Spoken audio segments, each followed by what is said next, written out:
ทางรถใหญ่เนี่ยต้องไปบ่ได้รถทางแบบนี้นะ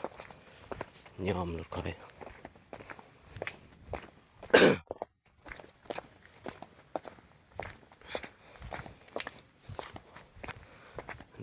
รถใหญ่ไปบ่ได้รถไทยนี่ไปได้อยู่รถไทยนี่รถใหญ่นี่แล้วละค่ารถและทางแบบนี้นะเป็นคุมมันจุมันจุรถใหญ่นะนี่ก็จะเบื้องทางแต่ทางแบบนี้มี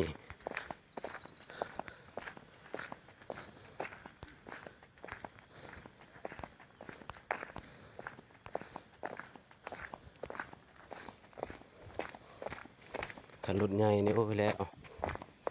ตายหา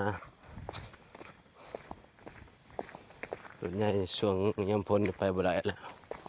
ยามแรงก็ยังยากแล้วไปนี่โอ้ความยากทาง